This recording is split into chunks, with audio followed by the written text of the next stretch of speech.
Assalamualaikum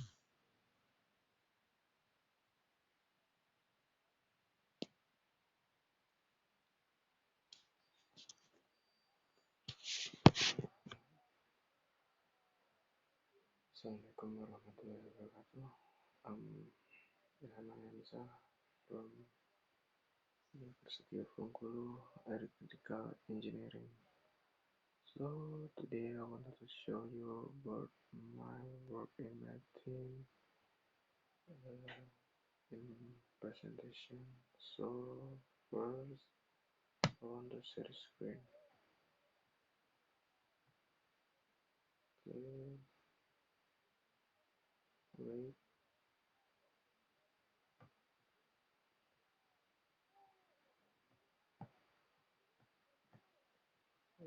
To open first I want to open my file before I want to start this presentation. Yeah, I hope you want to wait for me. So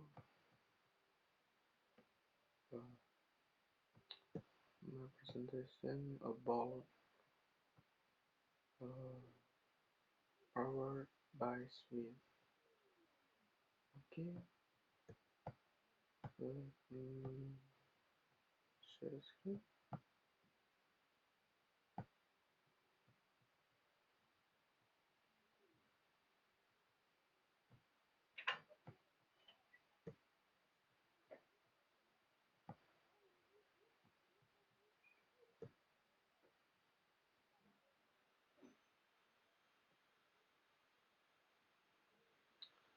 Okay, powered by Smith.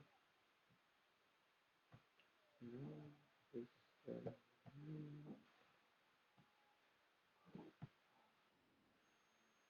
so I mean, you love watching all amazing things you can do with it. But the task of keeping the charge can be annoying all around the battery. Life will be great, but with batteries, the amount of energy stored correlates with the volume. In a bigger batteries, add bulk and weight and variables including fitness tracker of the engine and variables that go in your ear. And augmented really contact leads have a similar power problem. And today's batteries are too bulky and stiff for use in variable and are woven into textile or directly mounted on a user skin. The power remains for three kinds of device range from 1 milliwatt for a basic step counter to tens of milliwatts for advanced smart watch.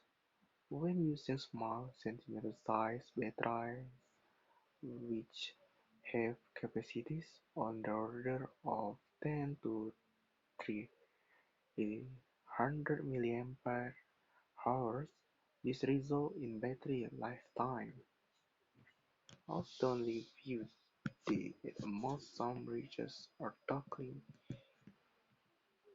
in batteries of only few days at most. Some researchers are tackling the variable power challenge by developing new types of stretchable batteries and supercapacitor. However, it's hard to produce such a battery using screen printing, a process that dramatically lowers costs. Other developers are trying to bypass battery altogether by using near-field communication chipsets for wireless power transmission. But NFC technology requires you to have an external power source like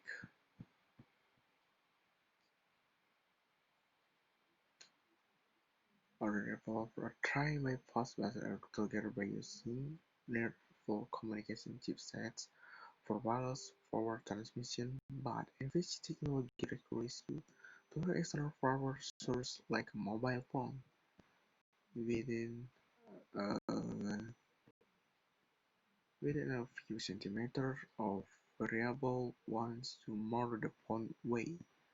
The variable stopped working at the Central Variable Sensor at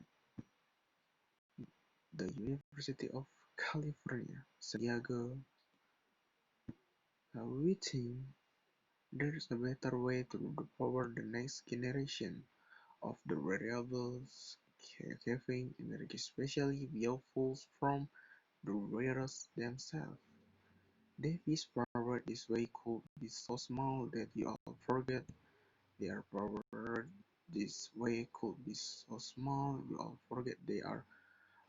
We all come our Apples, and the first practical biofuel be your own sweet.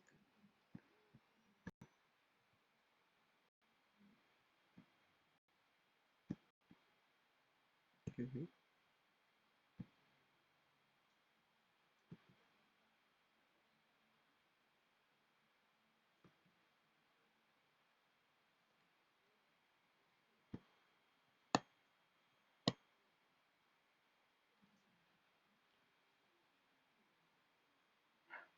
Harvesting energy from your body or your surrounding is a new idea.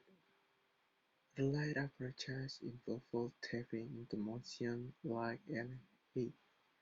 Since the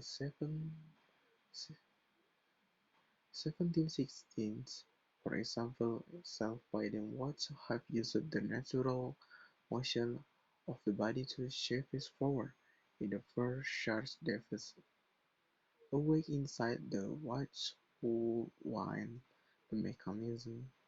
Later versions had magnetic waves dispatched through a coil which generated electricity to change the battery. Modern self-winding watch use piezoelectric when bent or squeezed. Scaling like is done with fingernail sized photoelectric cells, which have been used as power calculator for decades. Most are rated, but the research in our center are developing solar cells that are flexible and even stretchable to better conform to the human body. Body heat is a third energy-saving approach in most climates, and setting the temperature of the human body is well above ambient temperature. Tiny thermoelectric generators exploit this differential body heat scavenger used on the Power Watch, which is fairly basic smart watch based on the screen-facing side of the device.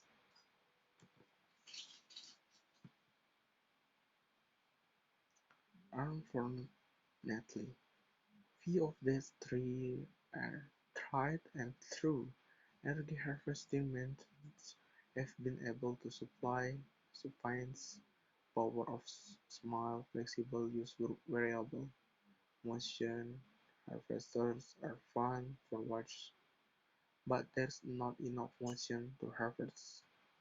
In the areas where the newest variables are worn, such as on the chest or in the air, thermoelectric generator can be scavenged energy effectively only when their design includes a glass headsign, typically made from aluminum to collect the body heads and transfer into the device. And thermoelectric generator and solar cells don't work well if the variable run under clothing. That's why we're excited about sweet power. Certain chemicals found in human sweat can be used as full variable size fuel cells. This biofuel cell could is possible with any the existing energy-saving approach. Our team has already developed prototypes that generate power from sweat. Here's how about variable turns sweet into energy.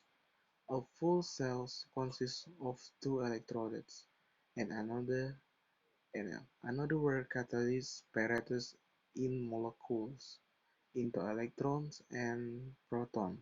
The proton pass through a membrane to the cathode, while electrons flow into a circuit. The well-sentenced William Robert Group first worked out the process in 1839. He used hydrogen as the fuel and oxygen as the catalyst to generate water and electrical current.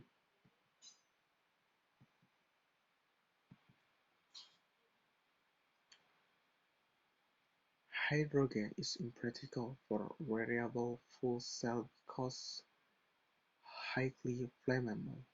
Sweet, on the other hand, is easily acquired and abundant, particularly when a person is exercising or playing sport, and given that athletes embrace all sorts of variables early and widely. They represent an attractive early market for sweet power devices. Sweet is not just water, it contains trace amount of wide variety of mineral and other substances like glucose and lactate.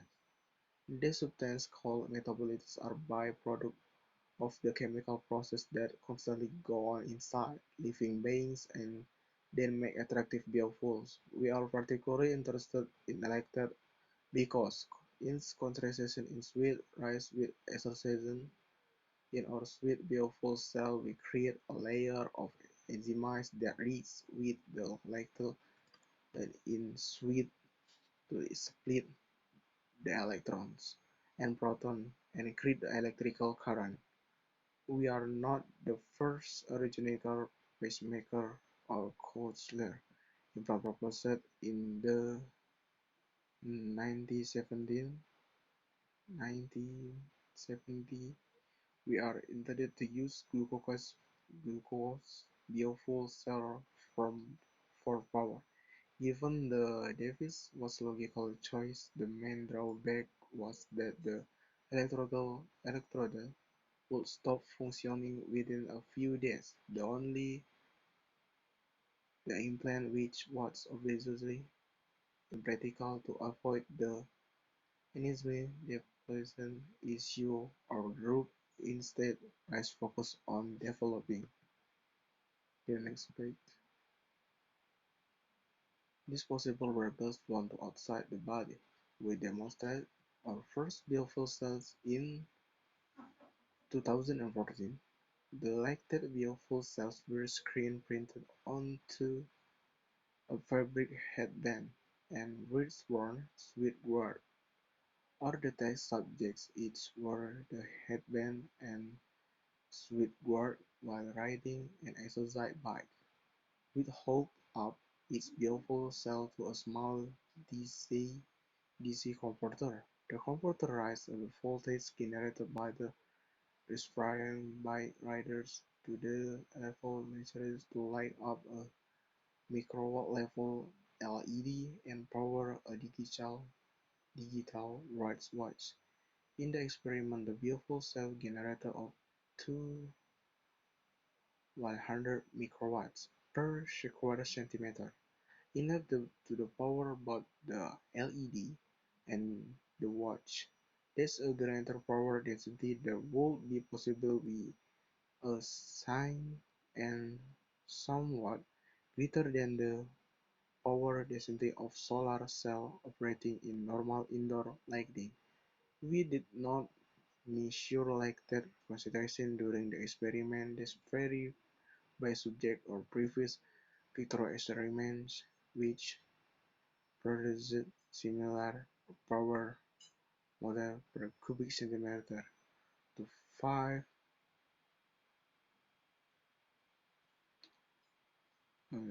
You can look the formula of too sweet. Okay, to our knowledge, this was the first demonstration of a printable variable with full cell powering an everyday object was more because the fuel cell was the printer onto a flexible textile. The function even after repeated binding, however, it didn't generate quite enough power to operate sophisticated tracker or a full smartwatch. It also didn't conform to skin comfortable as we would have liked.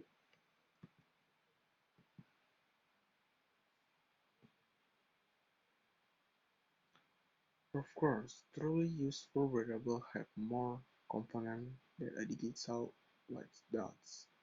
Even the simplest activity tracker includes accelerometer, memory, and Bluetooth radio. Together, these items consume about a milliwatt or two, about 10 times as much as what we generated in our 2014 demonstration. Indeed, indeed, boosting the power density of variable fuel cells is one of our biggest challenges. If those cells can generate much more power than alternative technologies can, they won't make it into real products in refrigerant or fuel cell design. We realized that the surface of the anode was relatively flat. That meant the anode was exposed to the anomaly molecules residing directly below it, which generally limited the amount of biofuel the cell could catalyze. In 2017, in collaboration with our UC San Diego colleague Zheng Su, the form of pellet that could be attached to the top of the anode and the cathode. This pellets increase the electrode effective surface area without increasing the actual area of the device.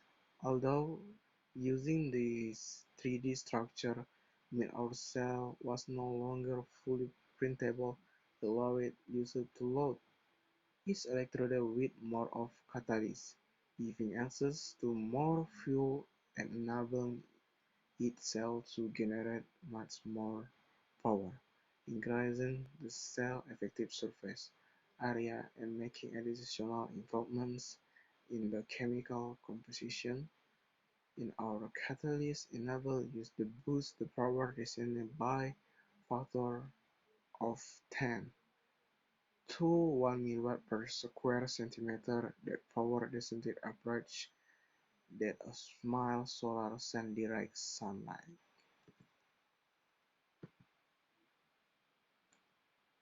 To test this design, we built a circuit board that included a Bluetooth radio, typically the most power-hungry component of a wearable device. Our prototype later full cell generated around a milliwatt, enough to successfully power the radio, a small microprocessor, and peripheral components including in temperature sensor and voltage converter.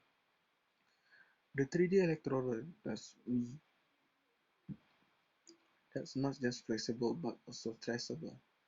The human body is humpy and curvy, so flexibility alone is sufficient to ensure that the full cell will conform smoothly to user skin. Think of trying to wrap the sheet paper around your wrists.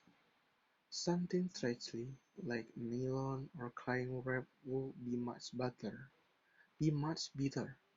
To create flexibility and stretch, we through carbon nanotubes using an island bridge structure developed by Sue's group. This beautiful cell is dotted with rows of islands, each one of which is a 3D electrode. Half of the island make up the anode and the other half from the cathode. The islands are connected by stretchy bridges made of thin synapse wire that can stretch and bend. However, the electrode themselves don't stretch so over time the mechanical mismatch can create a lot of strain and cause the fuel cell to fail. Our team is currently working to solve this problem.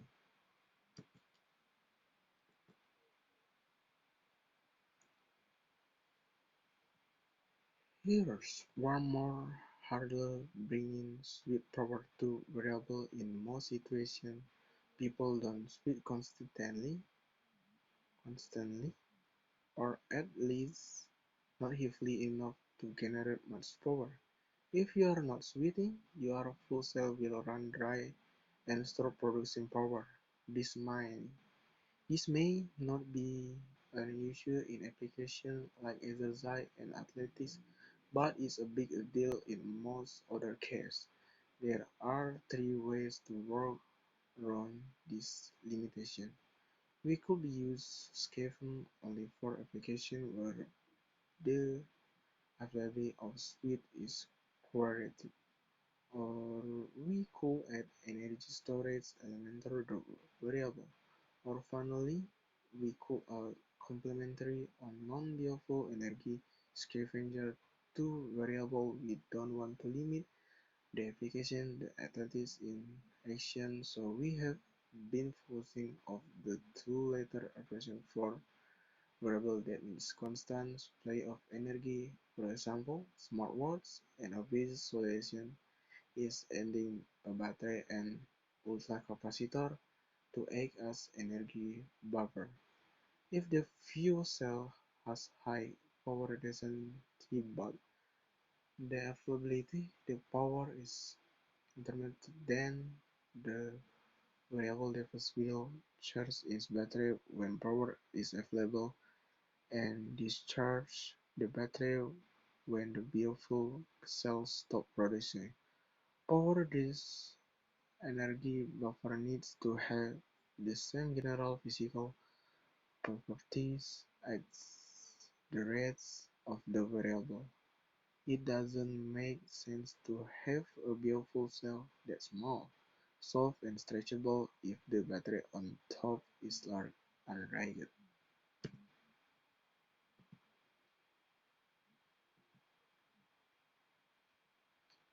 Last year, researchers in our center created a stretchable textile that uses sweat to feed its beautiful module and stores the energy in flexible supercapacitor.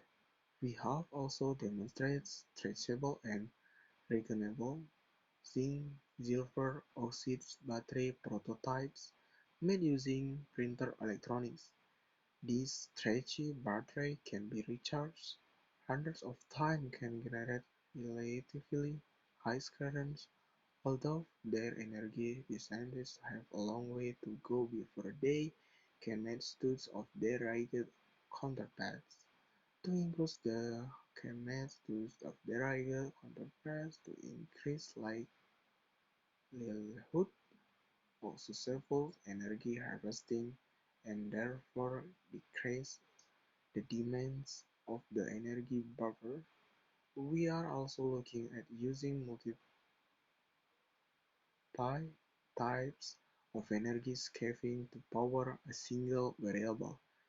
Users may not necessarily switch bulb all the time, but if their variable combines a biofuel cell with a solar cell and thermoelectric generator, then the chance of any one of these devices generating power at a particular time is going to be higher than with one of them acting alone. Of course, integrating several scavenging technologies is not often without compromising the wearer's comfort, as with the beautiful cell energy buffer combination. We have to make this gadget small, soft, and stretchy. Research have lately been considering how to redesign energy saving device for better integration into what we like to call energy sandwich, that is collection of energy scattered stacked in single small stretchable levels. In 2018, we developed a small circuit that can simultaneously extract energy from multiple sources and send in multiple variables and battery simultaneously.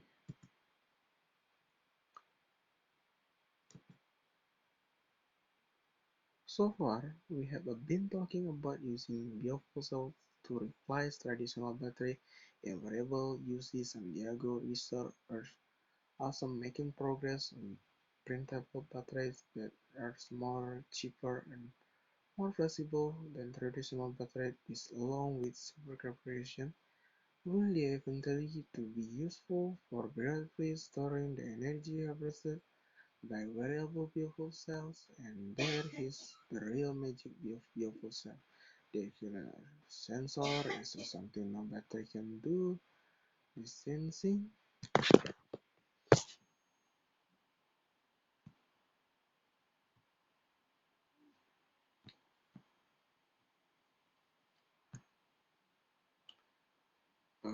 Okay, I have problem.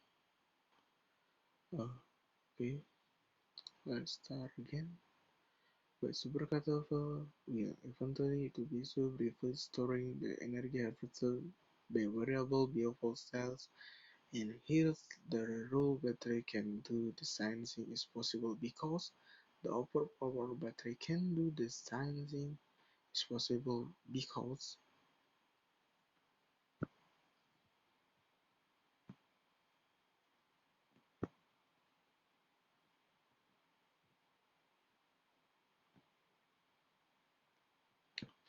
personal they can act as a sensor. The something a battery can do the sensing is possible because the output power of a biofuel cell is usually proportional to the underlying concentration of the metabolite being used as fuel. We can exploit this phenomenon.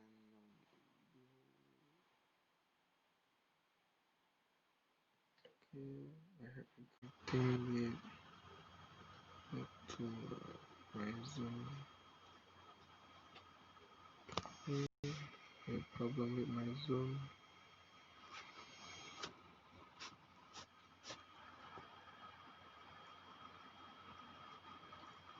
Okay, we can wait.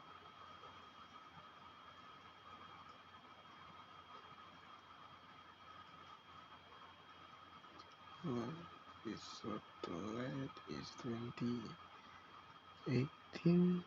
I saw my presentation.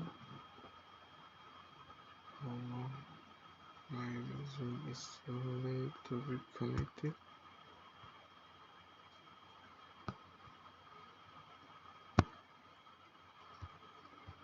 Okay.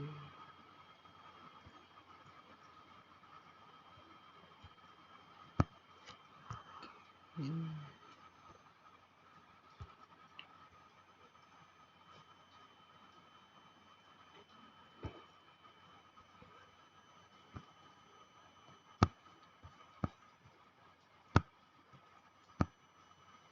wait.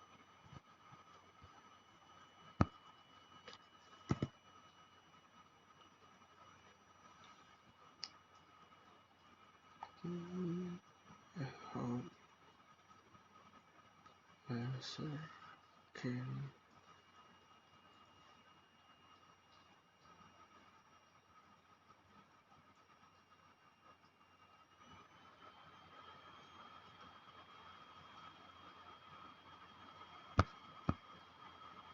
Oh, I have problem with my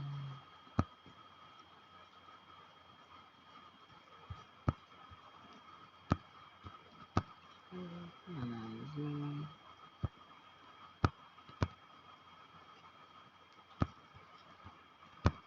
Okay, I want to join again. Okay.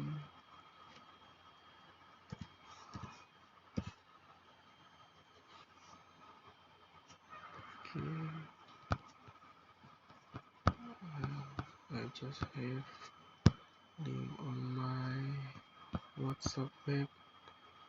Sorry.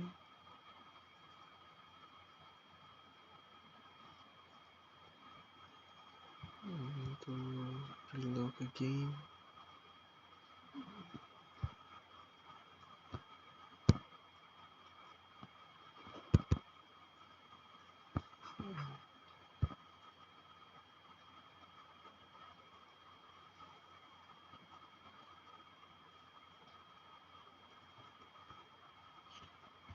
I want to share the screen again. To share the screen again.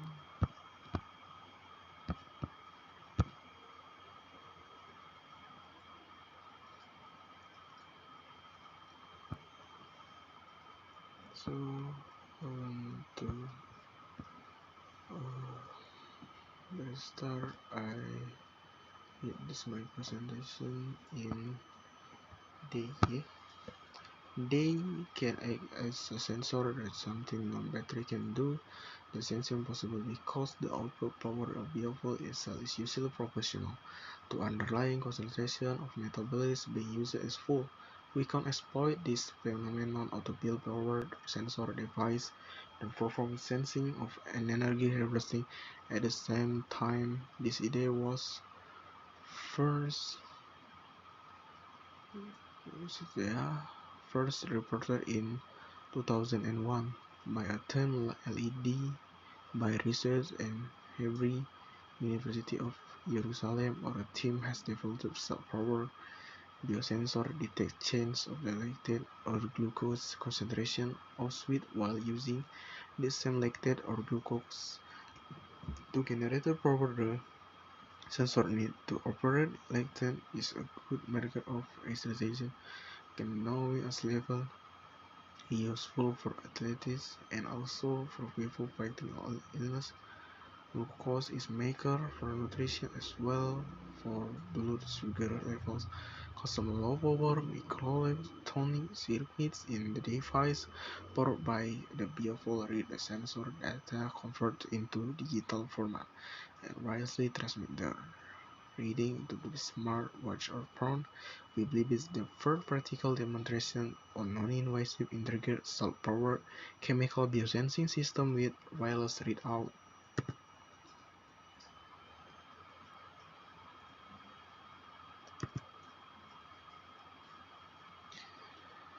Sweet power is new technology and many challenges remain for launching. Not everybody sweet in the same amounts. We have to make sure our system can adapt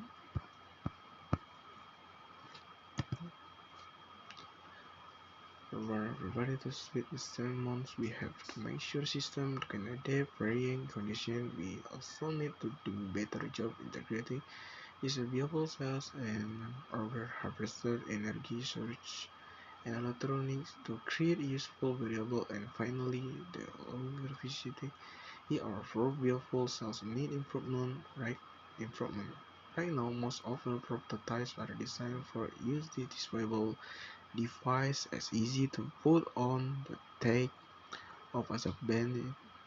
These fuel cells might go into variables mean to perform for the day. Most usually athletes trying to optimize training. People fighting illness will need to monitor team temperature and hydration or thus just interest is tracking their general well-being.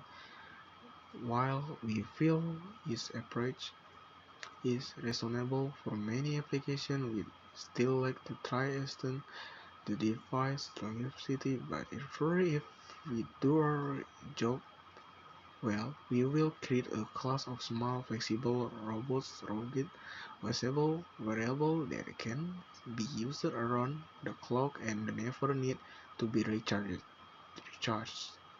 Sweet is not the only biofuel or body products a variety of potential biofuel that could power smart contact lens, while saliva could power smart power guards, a baby urine could power a smart diaper, a fluid collected from the skin using microneedles will power a drug delivery device. This and other self-powered biosense will be measured by right biological parameters, arrive their data received to the user, sealed up in it for better usage than now available from traditional wearables that are vision as an unwearable future. So thank you. This is my presentation. I'm Ilham Alim Sasrigar and see you in the next video.